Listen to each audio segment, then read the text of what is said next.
Shalom Aleichem. Welcome to the 12th Annual Women of Valor. I'm Todd Salovey, the Artistic Director of the Lipinski Family's San Diego Jewish Arts Festival. And my name is Ali Viterbi, and I'm the Associate Artistic Director of the festival, as well as the Director and co-writer of Women of Valor, along with writers Todd Salovey, Leah Salovey, Sarah Price Keating, and J-Fest Associate Producer Becca Myers. It is our honor to share this year's selected Women of Valor. Beloved klezmer musician Elizabeth Schwartz, sleep researcher and professor of psychology Sonia Ancoli-Israel, Jewish Federation's Director of Philanthropy Jodie Graber, and Holocaust survivor Francheska Gelbart. This year's inspiring honorees give us hope for a vibrant and meaningful Jewish future. Tonight, we honor Francheska Gelbart. Thank you so much for watching, and please enjoy A Woman of Valor.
A woman of valor, who shall find?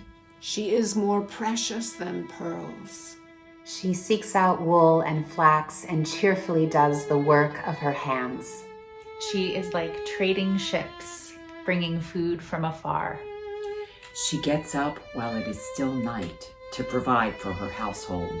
She invests herself with strength, and her arms are powerful. She opens up her hands to the poor and reaches out to the needy. Eshet Chayil Niimsa, a woman of valor, who shall find?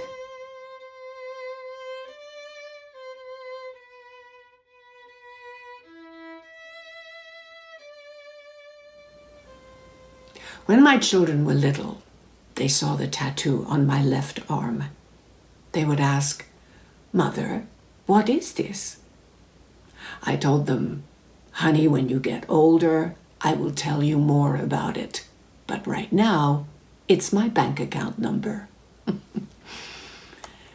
You know, I am a child survivor of 5 World War II concentration camps. But I would like to begin my story with how I remember my childhood before the horrors of the war. The memories become frozen in time for me.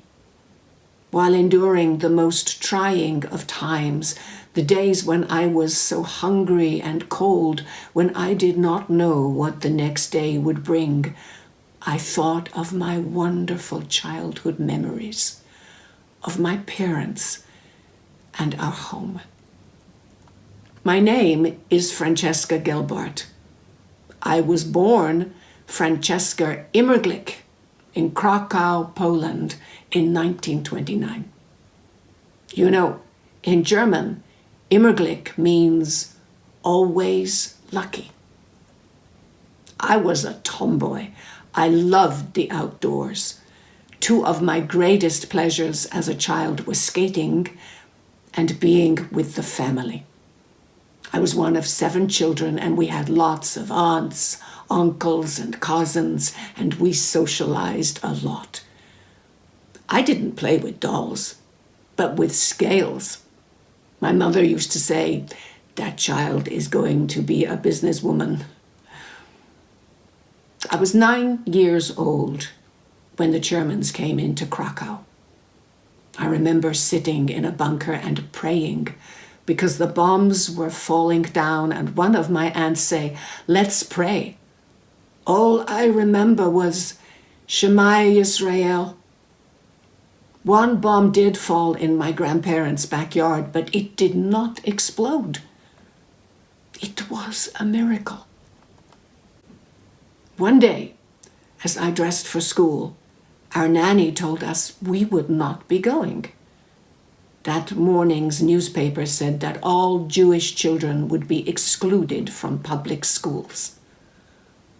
Soon after, a friend told me she was no longer allowed to play with Jewish children. I ran home crying. My mother tried to explain that we were in a war and things would change soon. Things did indeed change, but not in the way we hoped for.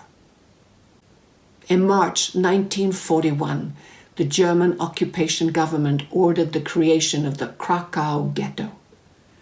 We had to move out of our comfortable home into a 2-bedroom, 1-bathroom apartment in Podgorica.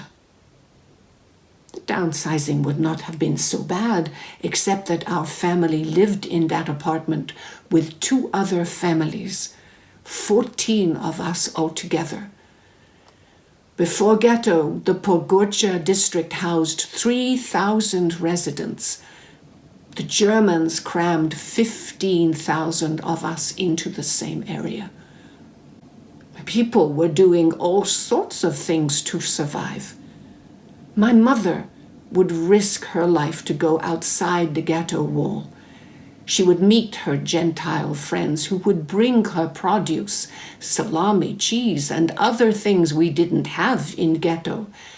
These friends expected payment, despite our circumstances, and my mother hid money on her body.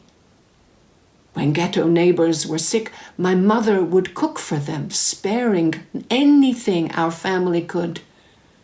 It took courage to do what she did. My father spoke good German. He was assigned to the committee of Jewish officials in the ghetto. And as a result, the Germans gave our family some limited protection. He had, for example, early access to valuable information. He knew when the Germans planned to bring trucks in to round up Jews and take them away from the ghetto. Some of these people came back, but others we never saw again. My father knew that eventually ghetto would be liquidated, so he and the committee began to prepare residents. They advised on how to hide jewelry and valuable possessions.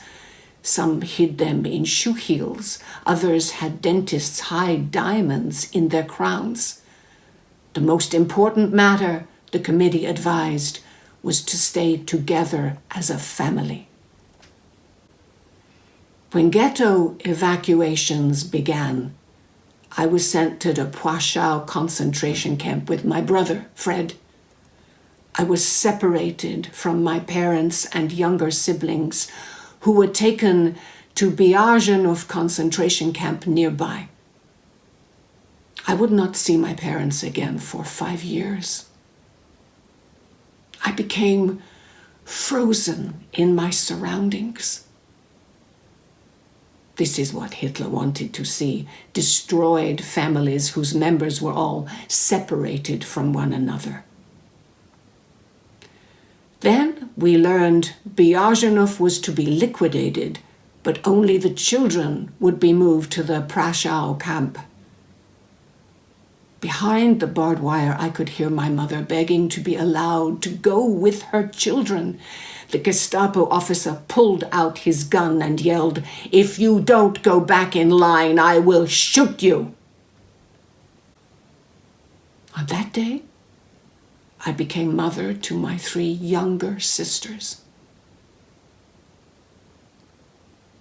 I learned that my youngest brother, Henry, had died there at Biajanov camp at the age of 3.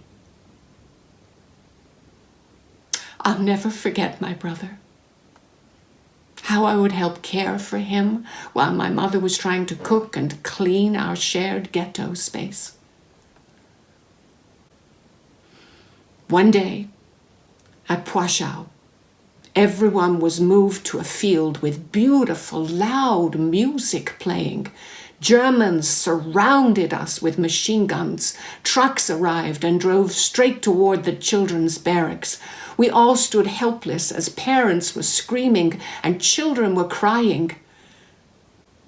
The children were transferred to Auschwitz. When we arrived, we were met by Sonderkommandos, the prisoners who worked in the gas chambers. They hurried us from the trains into one big room where they ordered us to get undressed for showers. We went in hoping and praying that water would come out, not gas. Luckily, it did. Next, we had to go through inspection, naked, in front of 3 SS men. One of them was the notorious Dr. Mengele. As I waited in line, an SS officer asked me, "Was ist dein Name?" I said, "Mein Name ist Immerglick." And he said to me, "Ha! Aust du Immerglick? Are you always lucky?" And I said, "Ich hope so. I hope so." And he said, he pointed for me to go right, which went work and to life.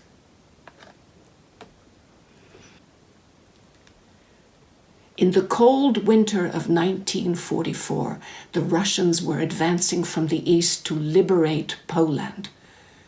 The Germans began evacuating whoever was strong enough to walk on a death march. The whole time we were guarded by soldiers with machine guns. Those too weak to keep marching were shot on the spot. When we arrived at the next camp, I couldn't move my jaw. It was frozen, as were a couple of toes on my left foot. And I'm going to tell you a miracle. A woman noticed that I couldn't walk, and she says, "What's the matter?" I don't know. My toes feel frozen. Let me look at that. She was a doctor, and she gave me some kind of cream for the gangrene in my frozen toes. Sure enough, the next day I could walk. If not, the Germans would have noticed my limp and I would have been shot. I'd never seen this woman before in my life, but she was my angel. My miracle. I finally arrived at Mauthausen. And this is where I was liberated by the Americans. Red Cross doctors and nurses started tending to the prisoners. We were all disinfected and given new clothes. At the age of 15, I received a nurse's uniform. The nurses showed me how to roll up bandages, how to use deodorant, and even how to apply lipstick. Mauthausen also had a men's camp. And after the liberation, I learned that 2 of my uncles, Marianne and Dolik, were there.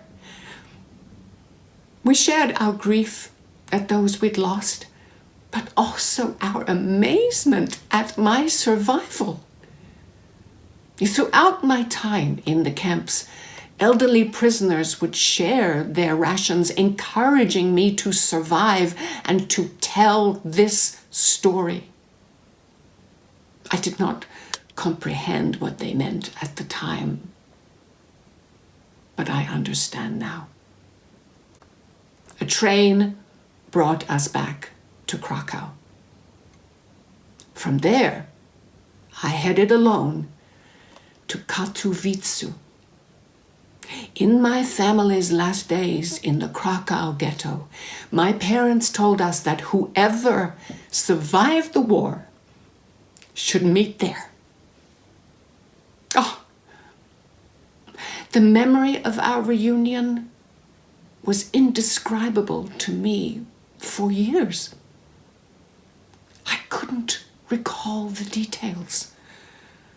I was still so frozen. Gradually, some memories come. My mother crying when we first saw each other after all those years. I also remember the day when my parents and I, together inside the house, suddenly heard a whistle. The kind my parents had taught us all to make if we were trying to find each other. My brother Fred, liberated from Dachau, made that whistle as he approached our house. At the sound of it, I thought my mother was going to jump out of the window.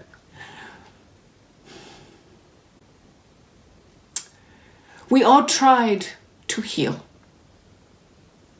We never talked about our lives in the camp or my younger sisters and brother and all of the family members we lost. My parents believed in moving forward to create a good future after all we went through. And the next stage in rebuilding our lives meant going to America. My brother Fred and I came first on a student visa. We came by ship, and as we got close to New York, we saw the Statue of Liberty. That was a moment I'll never forget. Our contract through immigration was to travel to Nebraska, where we were met up by the Jewish Society of Omaha. Everyone assumed Freddie was my husband. When they learned of the mistake, the matchmakers of Omaha quickly went to work. But I met my husband on a blind date. At that time, I lived in Detroit, Michigan. One of my girlfriends was throwing a party and she invited a couple of fellas. So when the bell rang, I opened the door and here I see Samuel. And he looks at me, "Are you Frances?" "Yes." "I will marry you." "But you don't even know me." But 6 weeks later, we were engaged. We were married for 64 years. I loved every minute of being a wife and mother. We raised our 3 sons here in Orange County. They are wonderful, wonderful human beings, all contributing to society. I'm blessed with 8 grandchildren and 5 great-grandchildren. I didn't start making speeches really until about 80s. Because, our society wasn't ready for it. I visited many schools to share my story. I would bring my husband and my children along, and they were very proud. When I wrote my book, Frozen in Time, it was for my family. I don't think of myself as a hero. I think of myself as Immerglick. Always lucky. I always had a hope in my heart, and so far at the age of 91, I'm still here. This is to me a miracle. I tell my story so it can be passed on, so people will be informed that it was not a fluke. And so it should never happen again. You know, in my book, in the beginning, I wrote, I vow never to forget the lives of Jewish men, women, and children who were innocently murdered. Their lives were taken in cruelty and hate. May we never forget. May the memory of the tragic times inspire us to hollow our own lives and ensure this will never happen again. May their memory be a blessing for us all.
What makes me happy is being outdoors. I played for many, many years tennis, and I was very, very good. When I am exercising and I am outdoors, doing something that keeps me alive and gives me life back. I love seeing new cultures and places that are different than us. There's nothing like holding the camera up. I love trying to document stories with my camera. My husband. I know that sounds so simple, but my husband is constantly doing everything he can to make me happy. And all he needs to do is just be. My answer to everything is my children, right? And my grandchildren are, you know, the best. There's nothing like having grandchildren. Everything makes me happy. I mean, I'm not joking. Because I believe that perspective is a choice. Now, doesn't mean that I'm saying that something that is terrible isn't terrible. I'm saying that something may be terrible, but I'm surviving it. And that makes me happy. I appreciate every day, honey.